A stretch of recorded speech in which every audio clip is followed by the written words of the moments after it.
Welcome to Camp Constitution Radio with your host, Hal Shurtleff. This show was heard on WBCQ The Planet every Monday night at 7:30 Eastern Standard Time. WBCQ comes out of Monticello, Maine, in beautiful Aroostook County. It is also heard on IPMNation.com every Saturday at 4 p.m. Eastern Standard Time. It's a rebroadcast of this show. And I actually tape this a few days in advance usually. And also you will find the shows archived on YouTube. If you go to Camp Constitution's YouTube channel, you'll find, not only will you find this show, but others, as well as other videos of some of the classes at Camp Constitution and some of the historic events and sites that we visited over the last 7 or 8 years. In fact, just yesterday, I was in the town of Franklin, Massachusetts, where my daughter attends school, Dean College, and got a chance to visit the Historical Society. Most of the local historical societies in small towns, they're volunteer-run entities. They don't have much of a budget, but they're great little gems. And as some of you listeners may know, Franklin, Massachusetts is the birthplace of a man, I would say the infamous Horace Mann. Horace Mann was known as the father of progressive education, or the father of public education, something that when you look back at it, he should be ashamed of. Horace's great claim to fame was to be the one that was the guiding force behind the compulsory education laws of our country. So I did a short little video of that. I show where his birthplace was. It's now a strip mall, and also some of the display at the Historical Society. Very nice people there. They celebrate his memory, but they shouldn't. It's interesting. A lot of people who should know better, a lot of people fighting Common Core, pay homage to him. I remember a rally at the State House in Massachusetts a few years ago, and speaker after speaker, and they were all good people speaking against Common Core. And one of the speakers happened to make reference to the statue, which is, as you're facing the State House on the left-hand side, of Horace Mann in a toga, and he's paying his respects. And I went around telling people that no, Mr. Mann was really the father of Common Core, because without compulsory education laws and the progressives that have controlled education for several generations, without his influences, it would never happen. It's interesting that Horace Mann went to Prussia, went to Europe in 1843, and he examined the Prussian schools, the public school system there, and he basically came back and said, "I've seen the future, and we need to do what they're doing in Prussia." You see, our founders and our ancestors left Europe to get away from that statism. And what happens is that over the years, we look back and say, oh, we should do it the way they do it, whether it's socialized medicine or whatever other issues. Well, they do it, so we should do it. No, we shouldn't do it. And Horace was able to get he actually became a U.S. state senator from Massachusetts, and was able to get Massachusetts to be the first state to pass compulsory education laws. And it's interesting, too, we were about a generation and a half away from the founding of our nation, of people who loved freedom and liberty and wanted to get away from what the statists and the monarchists were doing in Europe. And here we adopted this thing. And it took about 40 years for all of the states to buy into this nonsense. And today we're stuck with it. And if you see how influential Horace Mann was and his gang of progressive, and it was interesting, too, is that he was a Unitarian, probably an atheist, but he'd buy into this Unitarianism that there is a God, but there's no Trinity. But they were able to, he and his disciples were able to get the Trinitarian Christians, Protestants, to buy into their scheme as a way to keep the influence of the Catholics out of the public school. There was a great influx of Catholics coming into our country, 1850s and 60s and what have you. And so they appealed to the unfortunate bigotry of the Trinitarians, some of the Trinitarians, and they bought into it. And within a few generations, of course, the Trinitarians were out. Prayer was out. Another so many years after that. And today, public schools are little more than atheist, socialist, and homosexual sinkholes where they churn out functionally illiterates. And if you look at the parents, if your child is in a public school, pretty much your whole life evolves around that public school, doesn't it? When you go on vacation, when your whole schedule on that miserable public school, you're paying lots of money for it. And speaking of which, I just read a few days ago where a bill in Virginia, the state of Virginia, would have given students, homeschool students, access to public schools. I think in this case it was the athletics. And the notion is that, well, homeschool parents still have to pay for this. They should be able to use the facilities. I think it was the governor of Virginia that either vetoed it or was not in favor of it or what have you. And it was an article in the National Review. And my take on this is nothing to do with public schools whatsoever.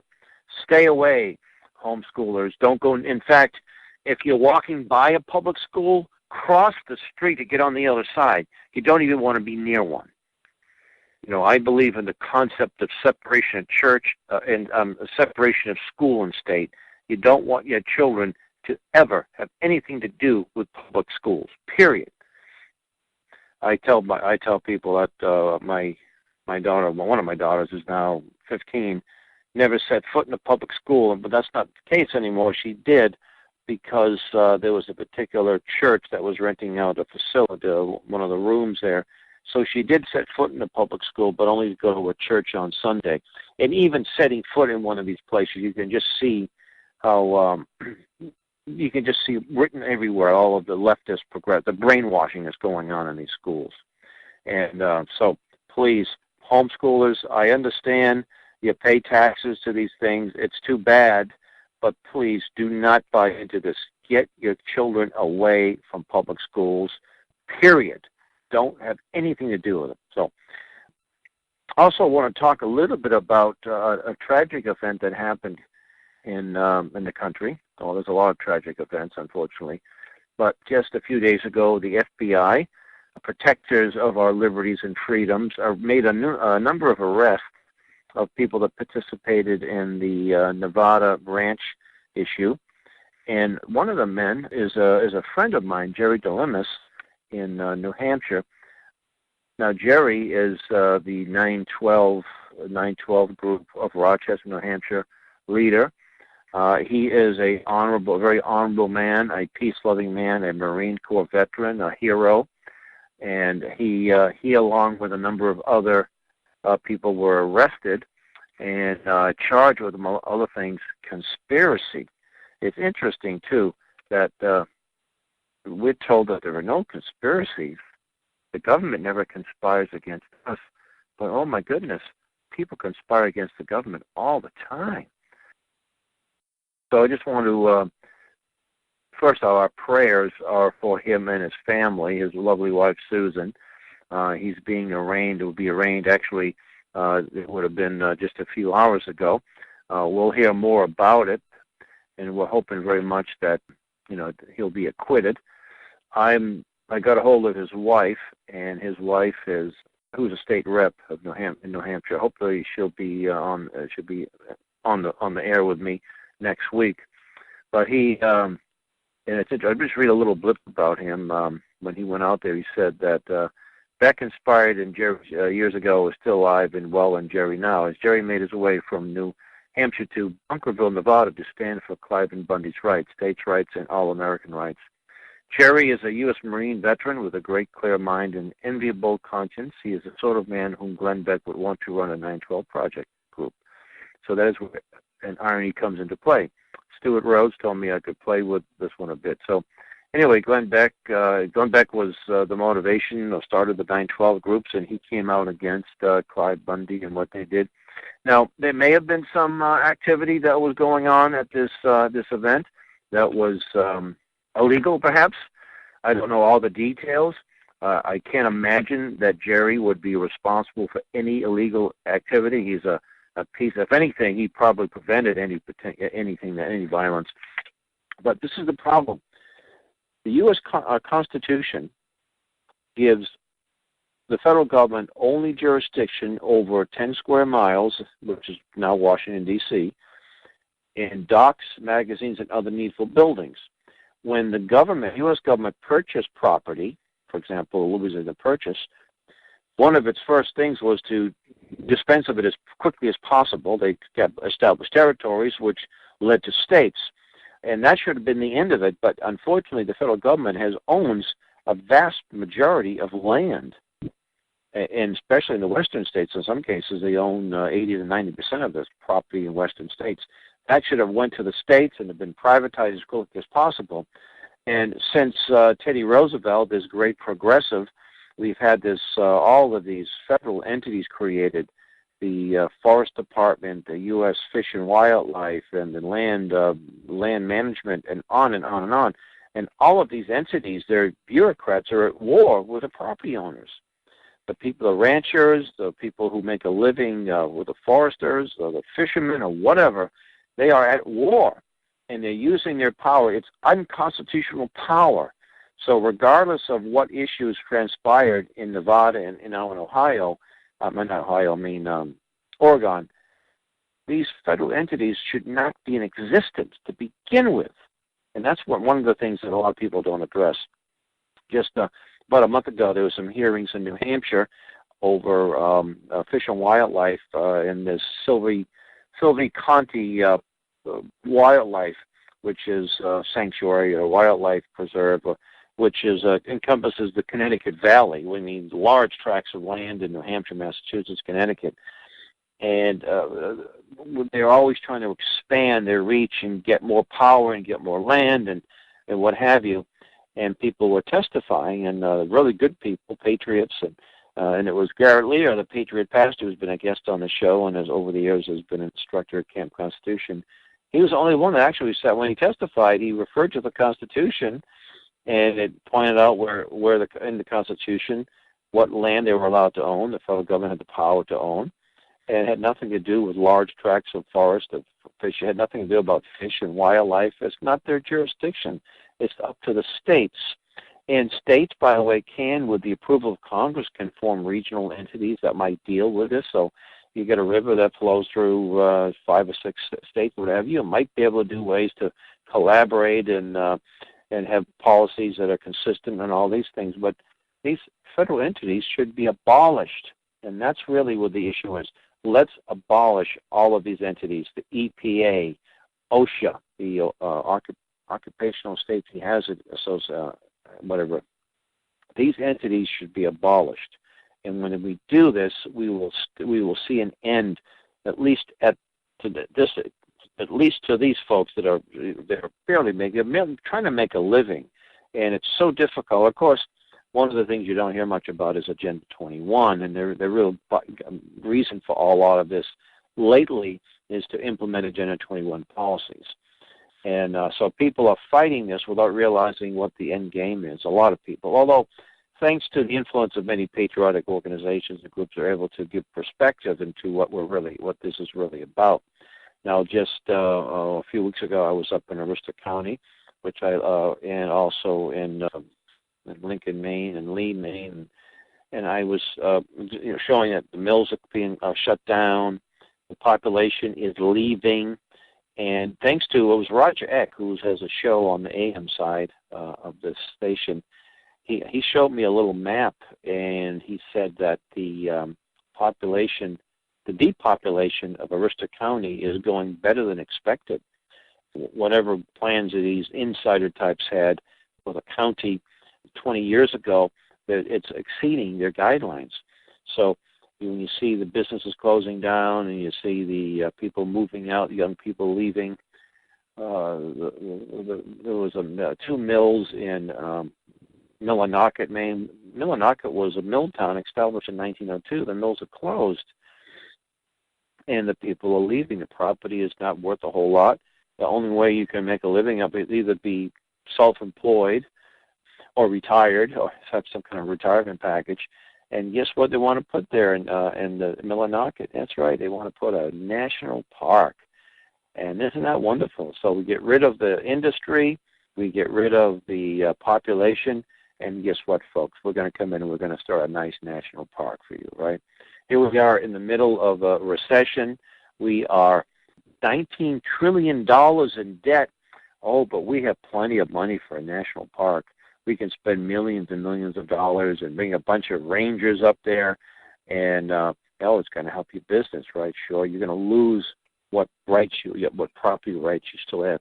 By the way, I know we use the term property rights, but actually property doesn't have any rights. Just like guns don't have rights, the rights of people are the ones that have rights. So sometimes we use that term property rights. And even we use the term states' rights, and that's sort of a misnomer too. States don't have rights. People in the states have rights.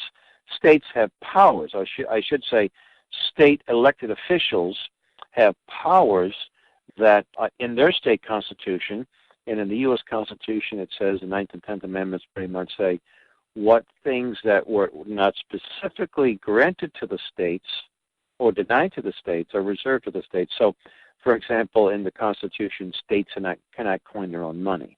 They can't make treaties with foreign nations. They can't form alliances, regional alliances, without congressional approval.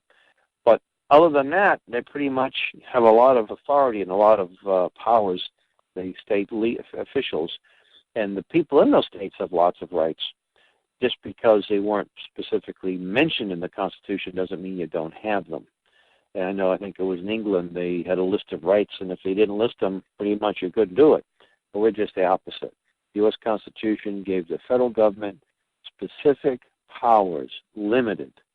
Gave certain powers to the president, which he only has a handful, by the way. Congress, I think 29 or 30. Then you look at the Supreme Court. Supreme Court is the least powerful. Nowhere were they supposed to be able to strike down state laws in all 50 states as a result of two narcissistic men that wanted to think their marriage, their phony marriages that was recognized in one state wasn't recognized in another. And as a result of that, all of these states, their laws had to be repealed, and anyone who dare even suggest that these are unjust, you don't bake it. If you're a baker, you don't bake a cake and put two men on the top of it. You can be shut out of business, all because of these two narcissists that wanted to that particular state to move to be acknowledged. So, and it's costing billions of dollars, and that's again a usurpation of government. So we want to put the prayers for the Dilemma's family, and we hope to have either Gary or his wife Susan on the show next week or sometime soon. I also want to tip my hat to a man named Larry Cleveland.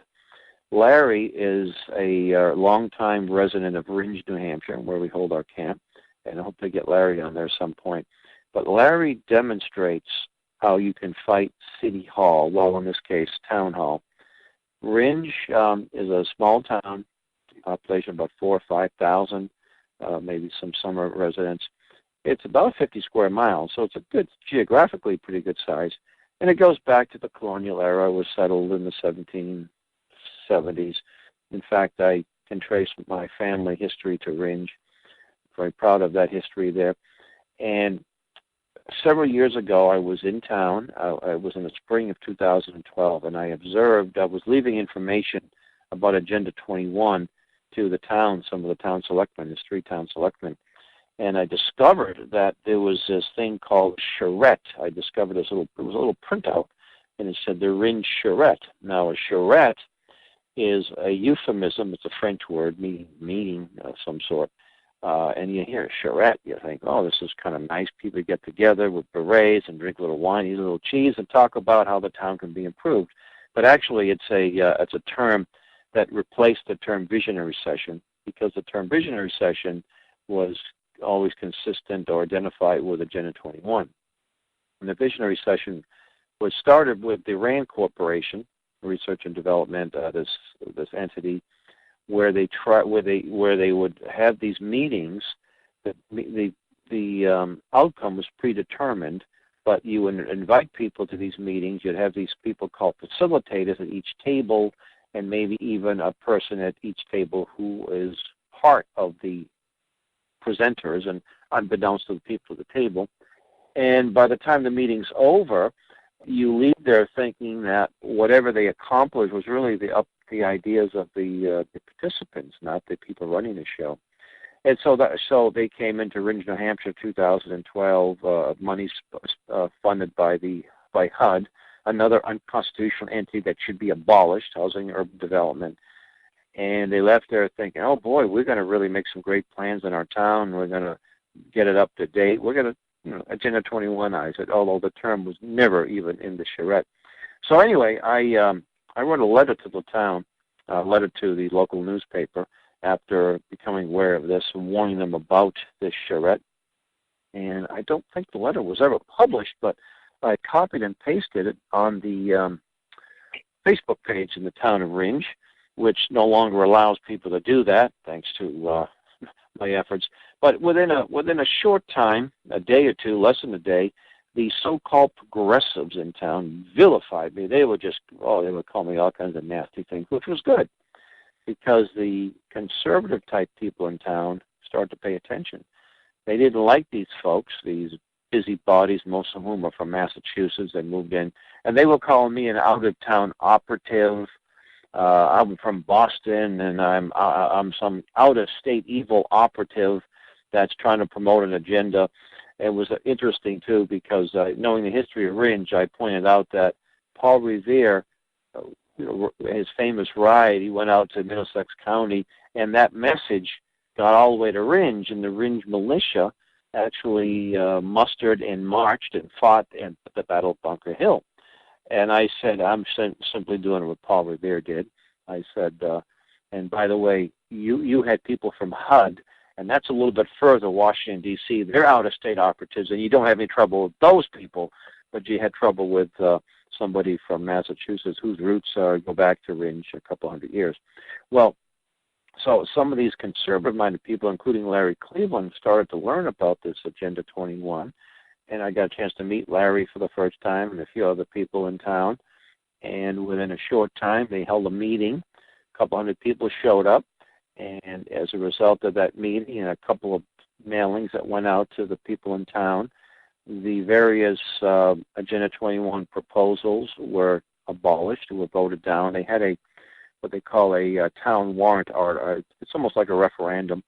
And in that March of 2013, the town rejected the charrette, and it was pretty by a wide margin, 3 to 1 or 4 to 1.